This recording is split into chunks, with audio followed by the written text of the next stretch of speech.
ہم بات کرتے ہیں انشاءاللہ کہ گناہوں کے جو ہے وہ اثرات کیا ہیں انسان کی زندگی پہ، اور کیوں انہیں چھوڑنا چاہیے اور کیوں ہمیں موٹیویٹڈ رہنا چاہیے انشاءاللہ کہ گناہوں سے بندہ دور رہے۔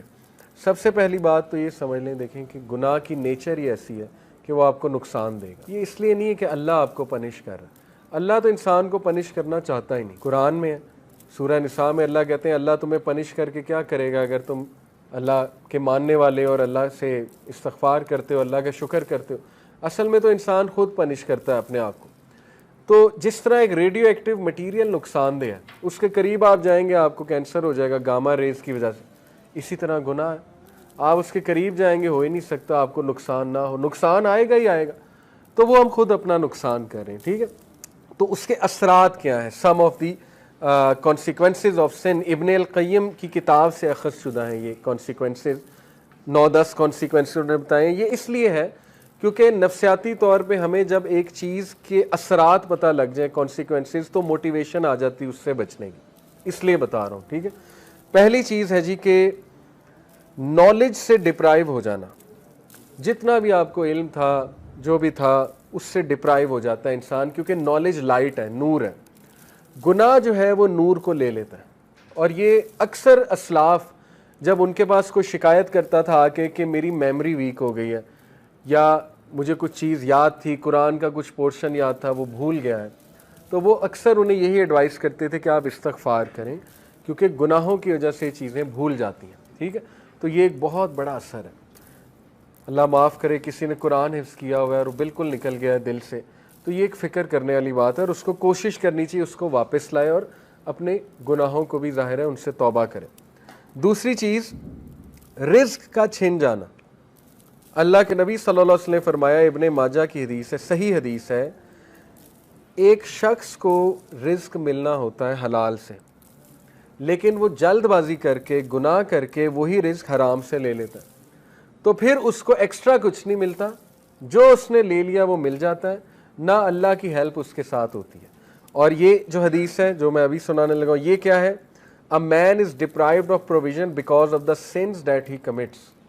انسان کو رزق سے ڈپرائیو کر دیا جاتا ہے اس کے گناہوں کی وجہ سے۔ اب یہاں پہ ہو سکتا ہے آپ کے ذہن میں سوال ہے کہ نہیں یار فلانا اتنے گناہ کرتا ہے، وہ تو موجیں کر رہا ہے، ٹھیک ہے، اس نے تو پلاٹ بنا لیے، یہ کر لیا وہ کر لیا۔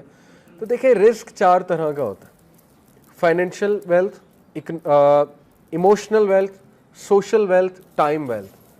ہو سکتا ہے اس کے پاس فائنینشیل ویلتھ ہو لیکن نہ ایموشنل ویلتھ ہو۔ ایموشنل ویلتھ کیا ہے؟ ذہنی سکون، وہ بھی رزق ہے، غنا، ٹھیک ہے، دل میں ایک سیٹسفیکشن۔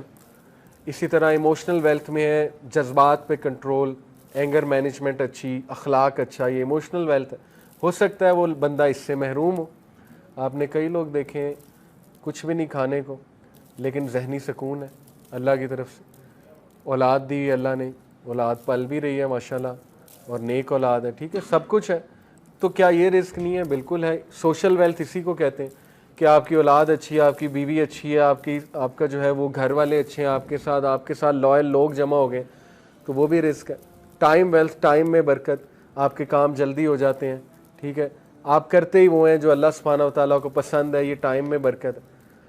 تو جب ہم گناہوں میں پڑتے ہیں تو یہ ہمارا رزق ڈپرائیو ہوتا ہے، ٹائم سے برکت اٹھ جاتی ہے، ٹینشنیں بڑھ جاتی ہیں، ٹھیک ہے، ٹائم مینجمنٹ ویک ہو جاتی ہے۔ نمبر 2، آپ دیکھیں نا گناہوں میں وقت کتنا ضائع ہوتا ہے۔ اللہ معاف کرے اگر ایک گناہ عادت بن چکی ہے، 4 گھنٹے 3 گھنٹے لوگ اس میں پڑے رہتے ہیں، ٹھیک ہے، اور وہ ضائع ہو رہا ہے وقت۔ سوچیں کتنا وقت ہم جوانی کا ضائع کر دیتے ہیں، ٹھیک ہے، ان چیزوں میں، اللہ معاف کرے۔ تو اس سے نکلنا ہے، اپنے آپ کو موٹیویٹ کرنا ہے۔ پھر آپ دیکھیں سوشل ویلتھ، ہمارے ساتھ لوگ ہی ایسے آ جائیں جو ہمیں کھانے کو تیار ہیں اور بس ان کی نظر ہماری دولت پہ ہو، تو پھر یہ کون سا رزق ہے؟ اس کا مطلب ڈپرائیو ہو رہا ہے اور گناہوں کی وجہ سے۔ پھر آپ دیکھیں ایموشنل ویلتھ، ذہنی سکون ہے ہی نہیں، ہر وقت ٹینشن ہے، ہر وقت سٹریس ہے، ہر وقت پریشانی ہے، ہر وقت منہ پہ شکایت ہے، تو اس کا مطلب گناہوں کے اثرات آ تو رہے ہیں۔